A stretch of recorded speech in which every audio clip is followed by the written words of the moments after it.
మీ business ఏదైనా మీ ఊర్లో promotion చేయాలంటే అది సుమన్ టీవీతోనే సాధ్యం. ఇప్పుడే సంప్రదించండి.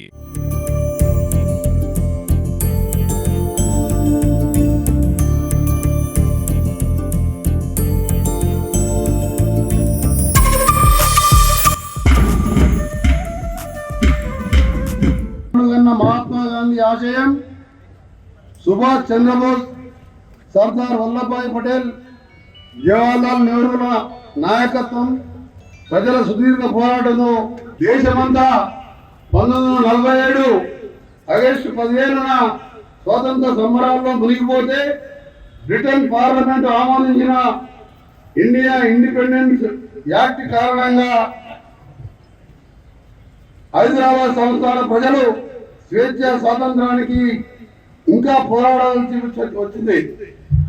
ఇండియా ఇండిపెండెన్స్ యాక్ట్ ప్రకారం హైదరాబాద్ సంస్థానం స్వతంత్రంగా ఉంటుందని నిజాం రాజు ప్రకటించారు. నిజాం నిరంకుశ పాలనలో భూస్వామ్య జాగీర్దారీ విధానం, వెట్టి చాకిరీ, బలవంత పన్నుల వసూళ్లు, రజాకారుల దాష్టికం, ఆగడాలతో తెలంగాణ ప్రజలు తీవ్ర ఇబ్బందులు పడ్డారు. దీంతో నిప్పురవ్వ అడవిని అంటుకుంటున్నట్టు చిన్న చిన్నగా మొదలైన నిజాం వ్యతిరేక పోరాటం తెలంగాణ మొత్తం వ్యాపించింది. రైతులు, మహిళలు, సకల జనులంతా ఏకమై ఆయుధాలు ధరించి హైదరాబాద్ సంస్థానాన్ని భారత యూనియన్లో విలీనం చేయాలని సాయుధ పోరాటం ఉధృతం చేశారు. జోగిపేటలో శ్రీ సురవరం ప్రతాపరెడ్డి అధ్యక్షతన జరిగిన ఆంధ్ర జన కేంద్ర సభ ఆంధ్ర మహాసభగా ప్రకటించుకోవడంతో ఉద్యమం తీవ్రమైంది. అనంతరం ఆంధ్ర మహాసభల ద్వారా మగ్దు మొహిద్దీన్, శ్రీ రాజ్ బహదూర్ గౌడ్, శ్రీ రామానంద తీర్థ, శ్రీ వాడపాటి హనుమంతరావు, బూరుగుల రామకృష్ణరావు, కొండా వెంకట రంగారెడ్డి, రావి నారాయణ రెడ్డి వంటి మరెందరో మహానుభావులు తెలంగాణ ప్రజలను చైతన్యపరిచారు. తెలంగాణ సాయుధ పోరాటంలో నల్గొండ జిల్లా కీలక పాత్ర పోషించింది. నల్గొండ జిల్లా నుండి భీమిరెడ్డి నరసింహారెడ్డి, బొమ్మగారి ధర్మవృక్షం, శ్రీ ఆరుట్ల రామచంద్రారెడ్డి, బద్దం ఎల్లారెడ్డి, జిట్టా రామచంద్రారెడ్డి, కట్కూరు రామచంద్రారెడ్డి, శ్రీమతి సుశీలాదేవి, సుద్దాల హనుమంతు, ముందుగుల నారాయణ రెడ్డి వంటి ఎందరో త్యాగదనులు తెలంగాణలో స్వతంత్రోద్యమాన్ని ప్రభావితం చేశారు. ఉద్యమ తొలి అమరుడు దొడ్డి కొమరయ్య గారి స్ఫూర్తితో తెలంగాణ ఉద్యమం తీవ్రమైనది. ఈ పోరాటంలో మహిళా నేతలు శ్రీమతి చాకలి ఐలమ్మ, మల్లు స్వరాజ్యం, శ్రీమతి ఆరుట్ల కమలాదేవి గారు కీలక పాత్ర పోషించారు.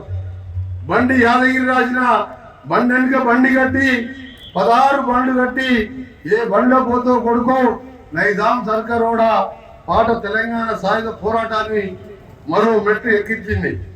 అంతేకాదు మన తెలంగాణ సుద్దాల హనుమంతు వెట్టి చాకిరిని వ్యతిరేకిస్తూ రాసిన పాలబుగ్గల జీతగాడ అనే పాట సాయుధ పోరాటాన్ని ఉధృతం చేసి రాజరిక ప్రభుత్వంపై తిరుగుబాటు చేయడానికి ప్రజల్లో చైతన్యం రగిలించింది. భూస్వామ జమీందారులకు వ్యతిరేకంగా జరిగిన పోరాటంలో అప్పట్లో నల్గొండ జిల్లాలోని గుండ్రాంపల్లి, కడవెండి, రావులపేట, ఎనిమిదిగూడెం ప్రాంతాలు ఉద్యమానికి కేంద్ర బిందువులుగా నిలిచాయి. గుండ్రాంపల్లిలో 26 మంది సాయుధ పోరాట వీరులను రజాకారులు గుండాలు చంపి బావిలో పాతిపట్టిన దురదృష్టకర సంఘటనను చరిత్ర తన గర్భంలో దాచుకున్నది. హైదరాబాద్లో రాష్ట్రంలో ప్రజలపై రజాకారులు, జమీందారుల దాడులు పెరుగుతున్నాయని గ్రహించిన అప్పటి ప్రధానమంత్రి పండిట్ జవహర్లాల్ నెహ్రూ గారు మరియు హోంమంత్రి సర్దార్ వల్లభాయ్ పటేల్ గారు హైదరాబాద్లో సంస్థానాన్ని భారతదేశంలో విలీనం చేయాలని నిజాంకు రాయబారం పంపారు. తమ సంస్థానాన్ని భారత్లో విలీనం చేసేందుకు నిజాం అంగీకరించకపోవడంతో 1948 సెప్టెంబర్ 13న భారత సైన్యం రంగంలో దిగింది. దీనిని ఆపరేషన్ పోలో అని పిలిచారు. ఒకవైపు సాయుధ పోరాటం, మరోవైపు భారత సైన్యం రంగంలోకి దిగడంతో చేసేదేమి లేక అప్పటి నిజాం భారత యూనియన్లో విలీనానికి అంగీకరించాడు.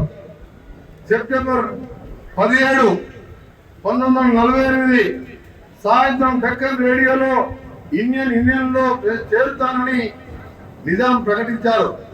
అనంతరం 1952లో జరిగిన స్వాతంత్ర ఎన్నికల్లో పురుగుల రామకృష్ణారావు గారు ముఖ్యమంత్రిగా, కొండా వెంకట రంగారెడ్డి గారిని ఉప ముఖ్యమంత్రిగా ప్రజలు ఎన్నుకున్నారు. అయితే అదే సమయంలో భాషా ప్రయుక్త రాష్ట్రాల ఏర్పాటు, ఆంధ్రప్రదేశ్ పేరుతో తెలుగు రాష్ట్రాలను కలపాలనే రాజకీయ ప్రతిపాదన ఒకటి ప్రారంభమైంది. ఈ డిమాండ్పై కాంగ్రెస్ పార్టీ ఆధ్వర్యంలోని కేంద్ర ప్రజాప్రభుత్వం మొదట దీన్ని అంగీకరించలేదు. తర్వాత ఇక్కడ జరిగిన భాషోద్యమాలు, రాజకీయ ఉద్యమాలు, ప్రజా ఆకాంక్ష మేరకు ఆంధ్ర రాష్ట్రం, హైదరాబాద్ రాష్ట్రాలను కలిపి ఆంధ్రప్రదేశ్ని ఏర్పాటు చేసింది. ఈ సందర్భంగా అప్పటి ప్రధాని నెహ్రూ మాట్లాడుతూ తెలంగాణను అమ్మాయికి పోలుస్తూ అమ్మాయికి తెలివైన అబ్బాయికి మధ్య బంధంగా అభివర్ణించారు. దార్శనికుడు నెహ్రూ మాటలు ఆ తర్వాత కాలంలో నిజమయ్యాయి. దీంతో 1969లో ప్రత్యేక తెలంగాణ ఉద్యమం ప్రారంభమైంది. పెద్ద మనుషుల ఒప్పందంలోని రక్షణలు అమలు కావడం లేదని ప్రభుత్వానికి వ్యతిరేకంగా విద్యార్థులు, మేధావులు ఉద్యమించారు. ఈ ఉద్యమంలో దాదాపు 300 మందికి పైగా అమరులయ్యారు. కొండా లక్ష్మణ్ బాపూజీ, ప్రొఫెసర్ జయశంకర్, జలగం వెంకటరావు, టిఎస్ సదాలక్ష్మి, మదన్ మోహన్, మర్రి చెన్నారెడ్డి మొదలైన ఉద్యమకారులు తొలిదేశ ఉద్యమాన్ని ముందుండి నడిపించారు. అవకాశాలను అందరికీ సమానంగా అందించాలనే దృఢ నిశ్చయంతో శ్రీమతి ఇందిరాగాంధీ ఏర్పాటు చేసిన జోనల్ వ్యవస్థ తెలంగాణ ప్రజల ప్రత్యేక రాష్ట్ర ఆకాంక్షలు తీర్చలేదు, అన్యాయాలని ఆపలేకపోయాయి. ఫలితంగా తెలంగాణ మలిదశ ఉద్యమం ప్రారంభమైంది. 2011 నుండి తెలంగాణ ఐక్య కార్యాచరణ సమితి జేఏసీ నాయకత్వంలో తెలంగాణలో విద్యార్థులు, ఉద్యోగ సంఘాలు తీవ్ర ఉద్యమం చేశాయి.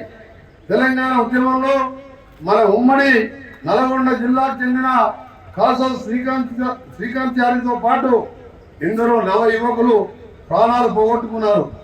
నా ప్రజలు ఇంత ఉద్యమించినప్పుడు నాకు ఈ మంత్రి పదవి ఎందుకని ఆనాడు కిరణ్ కుమార్ రెడ్డి క్యాబినెట్ నుంచి పదవికి రాజీనామా చేశాను. అంతేకాదు ప్రజాక్షేత్రంలో దిగి 11 రోజుల ఆమరణ నిరాహార దీక్షకు దిగాను. పోలీసు యంత్రాంగం, ఇంటెలిజెన్స్ శాఖ,